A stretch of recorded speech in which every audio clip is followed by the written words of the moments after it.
Maagang nagising si Don Esteban, ang CEO ng Esteban Prime Solution. Isang kumpanyang kilala sa mahusay na serbisyo at patas na pagtrato sa mga empleyado. Sa loob ng 15 taon, pinaghirapan niyang itayo ang negosyong iyon mula sa maliit na opisina hanggang sa maging isa sa mga respetadong kumpanya sa lungsod. Para kay Don Esteban, hindi lamang kita ang sukatan ng tagumpay.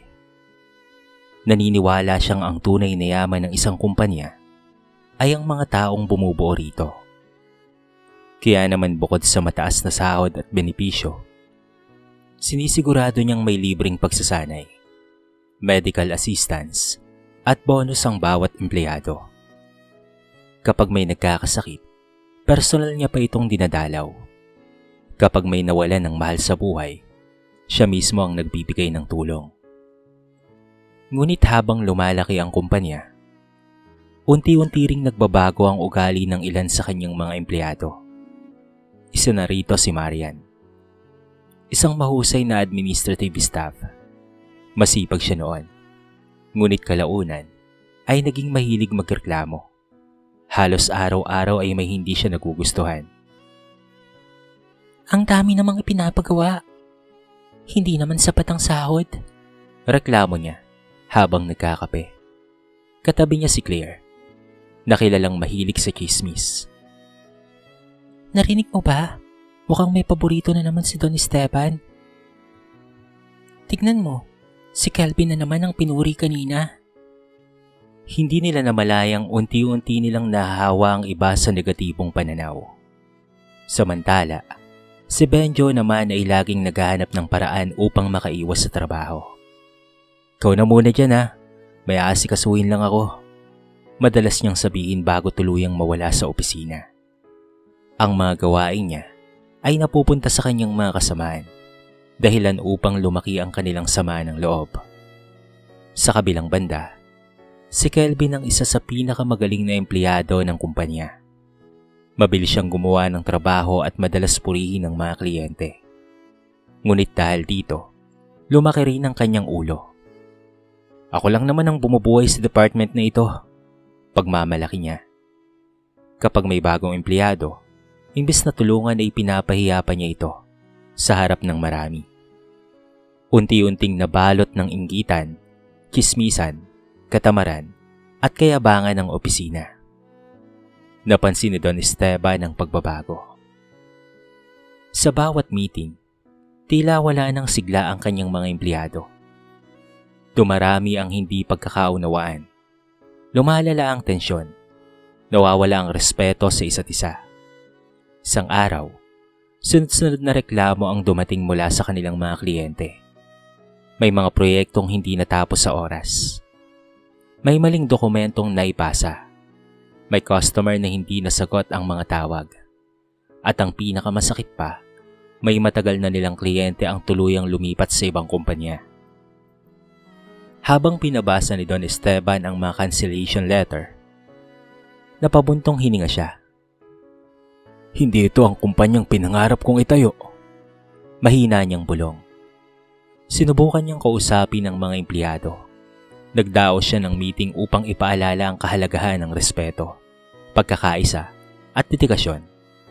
Ngunit pagkatapos ng meeting, bumalik lamang ang lahat sa dating gawi. May mga nagbulungan, may mga nagtawanan pa nga. At may mga nagsabing, normal lang naman yan. Lumipas ang ilang buwan at lalong lumala ang sitwasyon. Dahil sa sunod-sunod na pagkalugi, wala nang sapat na pondo ang kumpanya upang ipagpatuloy pa ang operasyon. Isang umaga, ipinatawag ni Don Esteban ang lahat sa conference room. Tahimik ang buong opisina habang hawak niya ang isang liham. Baka sa kanyang mukha ang matinding lungkot. Mga kasama, nanginginig niyang panimula. Ginawa ko ang lahat upang mailigtas ang ating kumpanya. Pero dumating na tayo sa puntong hindi na natin kayang ipagpatuloy ito. Napayuko ang lahat. Simula sa susunod na buwan, tuluyan ng magsasara ang Esteban Prime Solutions. Natahimik ang silid. Ang ilan ay napaluha. Ang iba naman ay hindi makapaniwala. Sa unang pagkakataon, napagtanto nilang hindi lamang trabaho ang nawala sa kanila. Kasabay ng pagsasara ng kumpanya, nawala rin ang seguridad ng kanilang pamilya.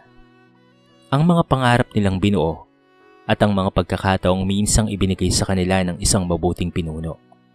Ngunit hindi pa nila alam na ang pinakamabigat na pagsubok ay nagsisimula pa lamang. Lumipas ang 3 buwan mula nang magsara ang Esteban Prime Solutions. Ang dating masayang opisina ay isa na lamang bakanteng gusali. Ang mga mesa ay natabunan na ng alikabok. At ang mga ilaw na dati nagbibigay buhay sa bawat sulok ay tuluyan ng nawala. Samantala, kanya-kanyang laban sa buhay ang dating mga empleyado. Si Marian ay halos araw-araw na nag-a-apply sa iba't ibang kumpanya. Maaga siyang gumigising, pitpit ang kanyang resume. Umaasang may tatanggap sa kanya. Ngunit sa bawat interview, iisa lamang ang kanyang naririnig. Tatawagan na lang po namin kayo. Ngunit wala ni isang tumatawag. Dahil wala na siyang regular na kita, nagsimula siyang mangutang para lamang may pagpatuloy ang pag-aaral ng kanyang anak. Dumating ang araw na hindi na niya alam kung saan kukuha ng pambayad sa matrikula. Isang gabi, habang nakatitig siya sa mga bayarin sa mesa, napaluha na lamang siya. Kung naging mas responsable lang sana ako noon. Bulong niya sa sarili. Sa kabilang banda, si Claire naman ay nakaranas ng matinding kalungkutan. Noong may trabaho pa siya, napapalibutan siya ng maraming kaibigan. Akala niya tunay ang mga iyon. Ngunit nang mawalan siya ng trabaho, isa-isa ring nawala ang mga taong dati niyang kasabay sa kwentuhan. Kapag siyang nangangailangan, wala ni isang lumalapit. Doon niya napagtanto na ang chismis ay hindi kailanman naging daan upang magkaroon ng tunay na kaibigan. Samantala, si Benjo ay napilitang pumasok bilang construction helper. Malayo ito sa dati niyang komportableng trabaho sa opisina. Sa ilalim ng matinding sikat ng araw, maghapon siyang nagbubuhat ng semento at hollow blocks. Tuwing sasakit ang kanyang likod, naaalala niya kung papaano niya noon tinatakasan ng magagaan na gawain sa opisina. Napabuntong hininga siya. Noon, papel lang ang binubuhat ko. Pero ngayon, sako-sako na ng semento. Ngunit ang pinakamahirap tanggapin ay ang sinapit ni Kelvin. Dahil sa husay niya, kampante siyang madali lamang siyang matatanggap sa ibang kumpanya. Ngunit sa bawat interview, tila may humahadlang sa kanya. Sa isang kumpanya, diretsahan siyang kinausap ng HR manager. Maganda ang credentials mo, Mr. Kelvin. Pero nakatanggap kami ng feedback mula sa dati mong mga katrabaho. Sinasabi nilang mahirap kang pakisamahan at hindi marunong makipagtrabaho bilang isang team. Parang binuhusan ng malamig na tubig si Kelvin. Hindi siya nakapagsalita. Tahimik siyang lumabas ng opisina habang hawak ang kanyang resume. Ngayon lang niya naisip na hindi sapat ang galing kung wala kang magandang pakikitungo sa kapwa. Makalipas ang ilang linggo, nagkataong nagkita-kita ang 4 sa isang maliit na karinderya malapit sa dati nilang opisina. Tahimik silang kumakain. Wala ang dating tawanan. Wala ang dating yabang. Hanggang sa nagsalita si Marian. Akala ko, si Don Esteban ang may kasalanan kung bakit nagsara ang kumpanya. Napayuko si Claire. Hindi pala. Tayo pala ang may kasalanan. Tumango si Benjo. Kung naging responsable lang tayo sa trabaho. Huminga ng malalim si Kelvin bago nagsalita. Hindi pera ang unang nawala sa kumpanya. Tiwala ang nawala at tayo ang sumira noon. Napuno ng katahimikan ang kanilang mesa. Sa unang pagkakataon, tinanggap nilang ang pagbagsak ng kumpanyang minsang nagbigay sa kanila ng magandang buhay ay hindi dahil sa malas o kahinaan ng negosyo. Ito ay bunga ng kanilang mga maling ugali, kapabayaan at kawalan ng pagpapahalaga sa tiwalang ibinigay sa kanila. Habang papalubog ang araw, sabay-sabay silang tumingin sa dating gusali ng Esteban Prime Solutions. Tahimik na nakatayo ang gusali. Tila nagpapaalala ng mga pagkakataong nasayang. Hindi nila alam kung may pag-asa pa bang may babalik ang lahat. Ngunit sa kabilang bahagi ng lungsod, may isang tao na hindi pa rin sumusuko. Tahimik na nakaupo si Don Esteban sa kanyang opisina sa bahay. Nakatingin sa lumang larawan ng kanilang kumpanya. May isang plano na unti-unting nabubuo sa kanyang isip. Isang planong maaaring hindi lamang magbangon sa kanyang negosyo, kung hindi magbigay rin ng pangalawang pagkakataon sa mga taong minsang nagkamali. Halos 6 na buwan na ang lumilipas mula nang magsara ang Esteban Prime Solutions. Ngunit hindi pa rin tuluyang nawawala sa isipan ni Don Esteban ang kanyang dating kumpanya. Tuwing umaga, nakaugalian na niyang buksan ang lumang kahon na naglalaman ng mga larawan noong nagsisimula pa lamang ang negosyo. Isa-isang pinagmamasdan niya ang mga litratong puno ng masasayang alaala. Naroon ang unang opisina na gawa lamang sa plywood, ang unang Christmas party, at ang group picture kasama ang lahat ng mga empleyado. Napangiti siya, ngunit mabilis ring napalitan ng lungkot. Ang dami nating pinagdaanan. Sayang naman, mahina niyang sabi. Minsan ay tinanong siya ng kanyang matalik na kaibigan na si Arturo. Esteban, bakit hindi ka nalang nagsimula ulit? Kilala ka pa rin naman ng maraming kliyente. Sigurado akong susuportahan ka nila. Napaisip si Don Esteban. Hindi ang negosyo ang kinakatakutan kong simulan muli, sagot niya. Ang kinakatakutan ko ay baka maulit lang ang parehong pagkakamali. Tumango si Arturo. Kung ganon, huwag mong baguhin ang negosyo. Baguhin mo ang mga taong bumubuo nito. Parang nagliwanag ang isip ni Don Esteban. Kinabukasan, nagsimula siyang makipag-ugnayan sa ilan sa kanilang mga dating kliyente. Ipinaliwanag niya na balak niyang muling itayo ang kumpanya. Ngunit sa pagkakataong ito, ay mas magiging matatag ang pundasyon nito. Laking gulat niya nang maraming kliyente ang nagsabing handa silang bumalik. Don Esteban, hindi namin iniwan ang kumpanya dahil sa inyo, sabi ng isa sa kanila. Umalis kami dahil napansin naming nawawala na ang magandang samahan ng mga empleyado. Kung kayo pa rin ang mamumuno, handa kaming magtiwalang muli. Napuno ng pag-asa ang puso ni Don Esteban, ngunit alam niyang hindi sapat ang magkaroon ng mga kliyente. Kailangan niyang buuin ng tamang klase ng koponan. Sa halip na kumuha kaagad ng mga bagong empleyado, may naisip siyang kakaibang plano. Hindi ko sila susukuan, bulong niya habang tinitignan ang listahan ng dating mga tauhan. Isa-isang tumawag ang kanyang sekretarya kina Marian, Claire, Benjo at Kelvin. Nang matanggap nila ang tawag, pare-pareho silang nagulat. Pinapatawag kayo ni Don Esteban sa dating opisina bukas ng 9:00 ng umaga. Magkahalong kaba at pananabik ang kanilang naramdaman. Kinabukasan, maaga silang dumating. Tahimik nilang pinagmasdan ang gusaling minsan nilang naging pangalawang tahanan. Pagpasok nila sa conference room, nakita nila si Don Esteban na nakatayo sa harap. Nakangiti ngunit seryoso ang mukha. Isa-isa silang yumuko. Sir, patawad po. Sabay-sabay nilang sambit. Hindi kaagad nagsalita si Don Esteban. Sa halip, tinignan niya ang bawat isa sa kanilang mga mata. Nakikita niya ang pagod, pagsisisi, at pagbabago sa kanilang mga mukha. Alam kong nahirapan kayo nitong mga nakaraang buwan, kalmado niyang sabi. Tumango silang lahat. At alam kong naiintindihan na ninyo kung bakit bumagsak ang ating kumpanya. Nagsimulang tumulo ang luha ni Marian. Kasalanan po namin, sir. Lumapit si Don Esteban at inilapag ang isang makapal na folder sa mesa. Nakakuha na tayo ulit ng mga bagong kontrata. Nagkatinginan ng 4. Ibig sabihin po ba? Tanong ni Benjo. Oo, tama ang naisip mo, sagot ni Don Esteban. Muli kong bubuksan ang Esteban Prime Solutions. Nabuhayan sila ng loob. Ngunit bago pa sila makapagsaya, itinaas ni Don Esteban ang kanyang kamay. Pero hindi pa kayo muling empleyado. Biglang nanahimik ang silid.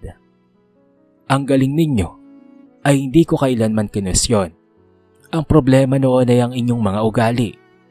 At kung pareho pa rin kayo ng dati, mas mabuti pang wag na lang natin simulang muli. Napayuko silang apat. Sa loob ng 30 araw, dugtong ni Don Esteban. Susubukin ko kayo. Hindi sa husay, kung hindi sa inyong pagkatao. Kapag napatunayan ninyong tunay na kayong nagbago, ibabalik ko ang inyong mga posisyon. Nagkatinginan sina Marian, Claire, Benjo at Kelvin. Alam nilang hindi magiging madali ang pagsubok. Ngunit sa pagkakataong ito, hindi na nila sasayangin pa ang biyayang minsang nawala sa kanila. Ang pangalawang pagkakataon ay bihirang dumating at determinado silang patunayan na karapat-dapat silang pagkatiwalaang muli. Eksaktong 8:00 ng umaga nang dumating sina Marian, Claire, Benjo at Kelvin sa dating opisina ng Esteban Prime Solutions. Bagamat wala pang mga bagong empleyado at hindi pa opisyal na muling nagbubukas ang kumpanya, naganda na si Don Esteban ng isang serye ng mga pagsubok. Hindi ito pagsusulit sa galing, bilis o talino. Ito ay pagsusulit sa kanilang pagkatao.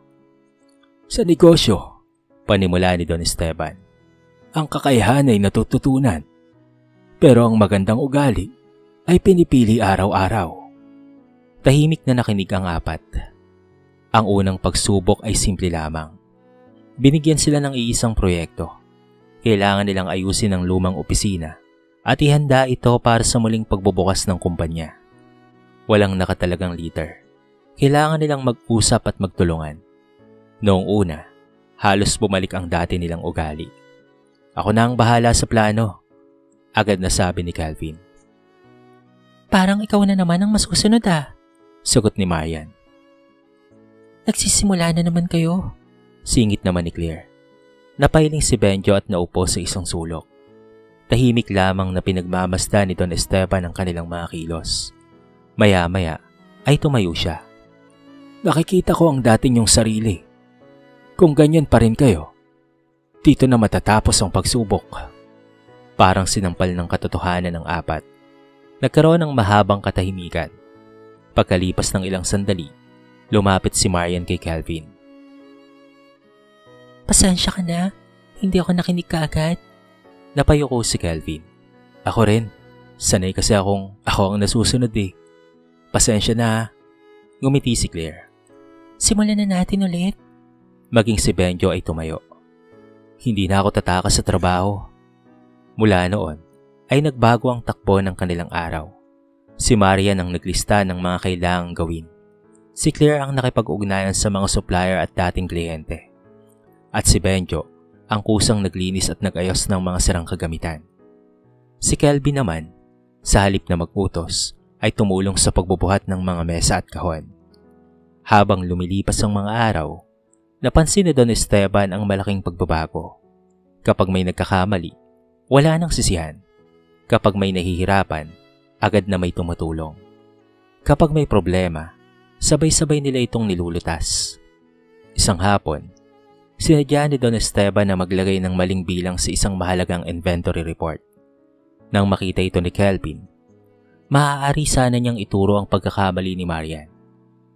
Ngunit sa halip ay lumapit siya rito. Marian, baka may hindi lang tayo napansing detalye. Tignan natin ang magkasama. Nagulat si Marian.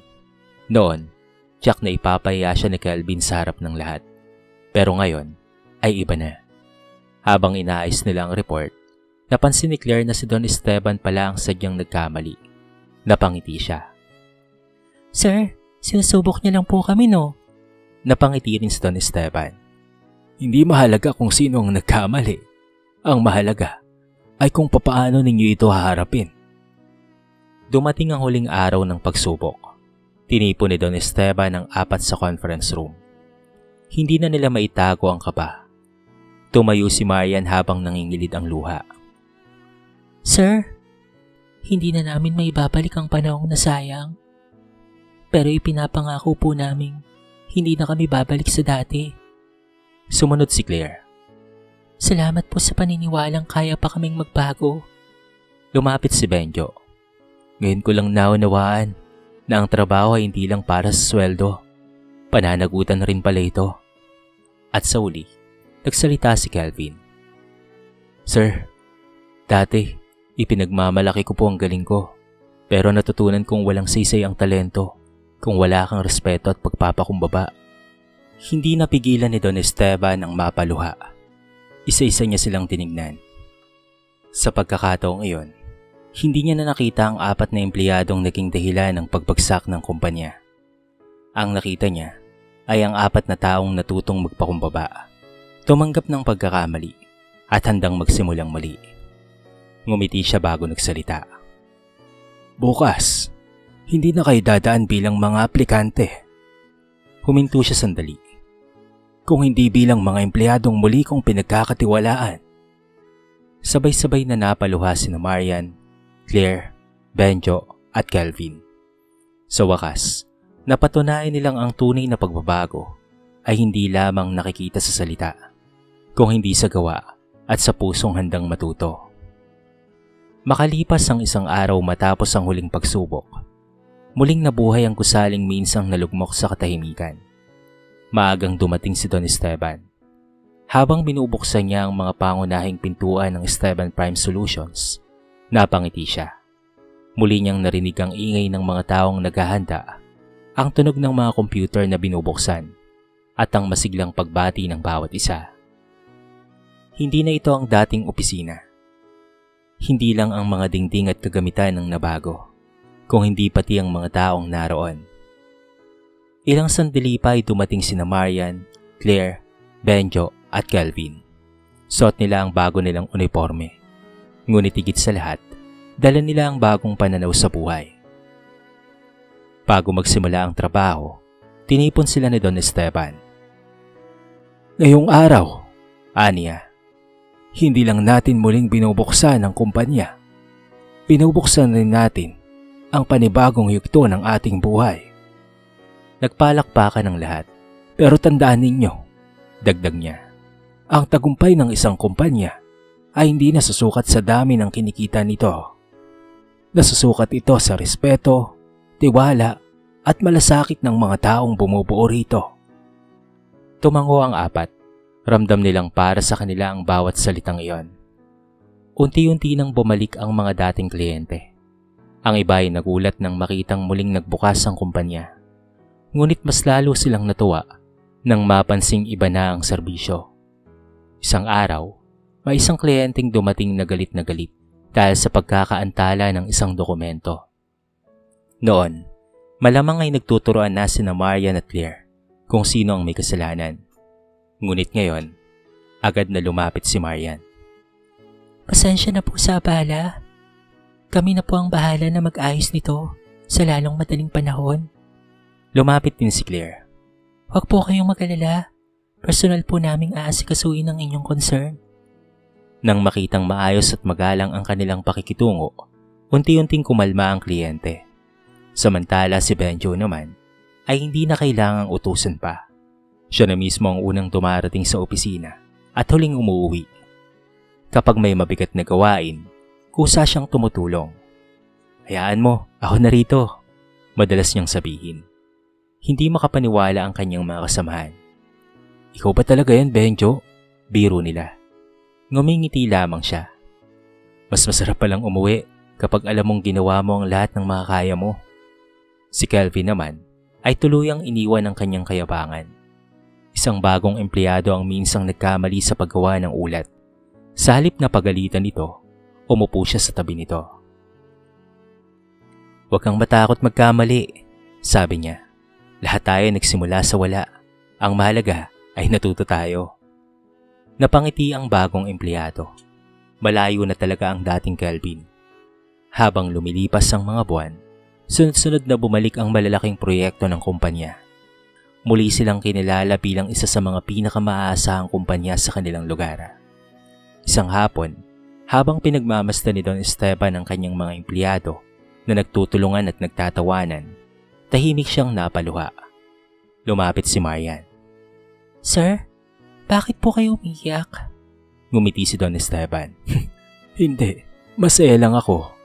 Noon nakala ko ang pagsasara ng kumpanya ang katapusan ng lahat. Saglit siyang tumingin sa apat. Ngayon, naiintindihan kong minsan kailangan mo nang masira ang isang bagay upang maitayong muli ito ng mas matibay. Nagkatinginan sina Marian, Claire, Kelvin at Benjo. Naalala nila ang mga panahong puno ng reklamo, katamaran, tsismisan at kayabangan. Kung hindi sila dumaan sa mga pagsubok, marahil ay hindi nila matututunang pahalagahan ang mga pagkakataong muli nilang natanggap. Ngunit hindi pa nila alam na may mas malaking sorpresa ang naghihintay sa kanila. Isang pagkilalang hindi lamang magpapabago sa kanilang mga karera, kung hindi magpapatunay na ang tunay na nagsisisi at nagsisikap magbago ay karapat-dapat sa pangalawang pagkakataon. Lumipas ang 5 taon. Mula sa kumpanyang minsang nalugi, ang Esteban Prime Solutions ay muling naging isa sa mga pinakamatatag at pinagkakatiwalaang kumpanya sa buong lungsod. Dumami ang kanilang mga kliyente, lumawak ang kanilang mga proyekto, at higit sa lahat, naging huwaran sila ng isang organisasyong pinapahalagahan ng pagkakaisa at magandang pag-uugali. Ngunit para kay Don Esteban, hindi ang mga parangal, kita o tagumpay sa negosyo ang kanyang ipinagmamalaki. Ang tunay niyang tagumpay ay ang pagbabagong nakita niya sa mga taong minsang naging dahilan ng pagbagsak ng kumpanya. Sa pagdiriwang ng ika-20 anibersaryo ng Esteban Prime Solutions, naganda ang buong kumpanya ng isang simpleng salo-salo. Naroon ang lahat ng mga empleyado, mga dating kliyente, at maging ilang kaibigan ni Don Esteban na sumaksi sa hirap at tagumpay ng kumpanya. Isa-isang ipinakilala ang mga empleyadong naging inspirasyon ng marami. Unang tinawag si Marian. Dati siyang kilala bilang reklamadora. Ngayon, siya na ang Human Resources Manager. At siya na rin ang unang lumalapit sa mga empleyadong may problema. Kung may pinagdaraanan kayo, huwag kayong matakot magsabi. Paalala niya. Mas madaling lutasin ang problema kapag nagtutulungan. Sumunod na tinawag si Claire. Ang babaeng dating mahilig sa chismis ay siya na ngayong communications officer ng kumpanya. Siya ang nangunguna sa pagpapanatili ng maayos na komunikasyon sa bawat departamento. Ang salita ay maaaring makasakit o makapagpagaling, sabi niya. Kaya piliin nating magsalita ng may respeto. Malakas ang naging palakpakan. Kasunod si Benjo. Ang dating tamad at iwas sa responsibilidad ay isa na ngayong operations supervisor. Kilala siya ngayon bilang unang dumarating at huling umuwi. Kapag may bagong empleyado, siya mismo ang nagtuturo rito. Walang maliit na trabaho. Paalala niya. Kapag ginawa mo ang bawat tungkulin ng buong puso, darating ang tagumpay. Sa huli, ay tinawag si Kelvin. Tahimik siyang lumapit sa entablado. Hindi na siya ang mayabang na empleyadong dating ipinagmamalaki lamang ang sarili. Isa na siyang department manager na minamahal at nare-respeto ng kanyang mga tauhan. Natutunan kong ang tunay na leader ay hindi ang pinakamagaling, ani Kelvin habang hawak ang mikropono.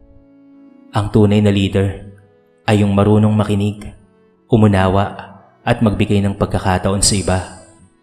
Tumayo si Don Esteban habang pinagmamasdan ng apat. Hindi niya napigilang mapangiti. Lumapit siya sa podium habang tahimik na nakatingin ang lahat.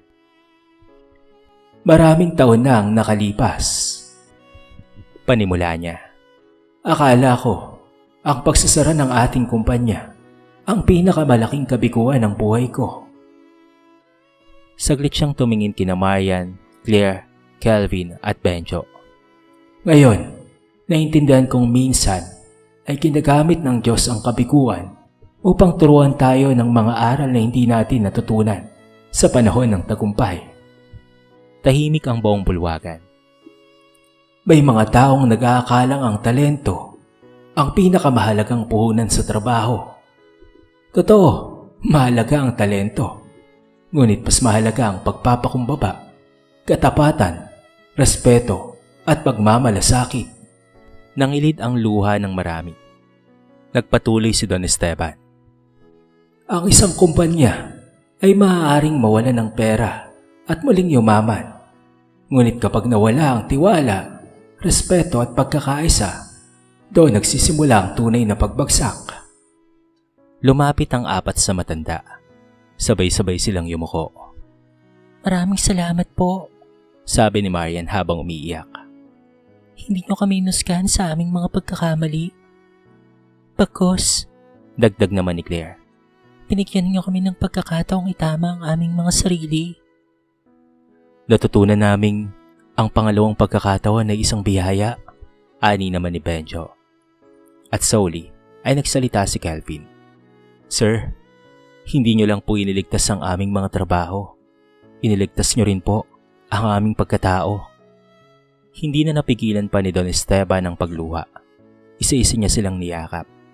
Nagpalakpakan ng lahat. Sa gabing iyon, hindi lamang nila pinagdiwang ang anibersaryo ng isang matagumpay na kumpanya. Ipinagdiwang rin nila ang kapangyarihan ng pagpapatawad, ang halaga ng pagbabago, at ang pag-asang hatid ng pangalawang pagkakataon. Sa kwentong ito ay marami tayong mapupulot na aral. Hindi sapat ang pagiging magaling kung wala namang magandang pag-uugali. Ang isang kumpanya, pamilya, o anumang samahan ay hindi lamang nabubuo sa talento at kakayahan, kung hindi sa pagkakaisa, respeto, katapatan, pananagutan, at pagpapakumbaba. Ipinakita rin ang kwento na ang mga maling desisyon at masamang pag-uugali ay maaaring magdulot ng pagbagsak, ngunit hindi ito ang katapusan. Kung ang isang tao ay taos-pusong nagsisisi, handang magbago, at natututo sa kanyang mga pagkakamali, palaging may pag-asa para sa isang pangalawang pagkakataon. Tulad ni Don Esteban, tunay na lider ang marunong magpatawad at magbigay ng pagkakataon sa mga taong handang ituwid ang kanilang buhay. At tulad ni Marian, Claire, Benjo at Kelvin, ang pinakamalaking tagumpay ay hindi lamang ang muling magkaroon ng trabaho, kung hindi ang maging mas mabuting tao. Ang talento ang maaaring magdala sa iyo sa tagumpay, ngunit ang mabuting pag-uugali ang nagpapanatili sa iyo roon. Ang bawat pagkakamali ay maaaring maging simula ng mas magandang bukas kung handa kang magbago. Dito na po nagtatapos ang ating maiksing kwento sa araw na ito. Sana po ay nagustuhan nyo at sana po ay kinapulutan nyo ng maraming aral. Kayo mga kabarangay, anong masasabi nyo sa ating kwento? I-comment nyo naman po sa baba ang inyong mga reaksyon at babasahin natin ang lahat ng yan. I-comment nyo na rin kung taga saan kayo para naman malaman ko kung hanggang saan nakaabot ang video na ito. Paki-like and share na rin po ang ating kwento para mapakinggan na rin ng iba. At kung bago ka pa lamang sa ating channel, baka naman pwedeng pakihit ang subscribe button at bell notification button para palagi kang updated sa mga kwento nating katulad nito. So paano mga kabarangay? Hanggang sa muli. Thank you so much and peace out.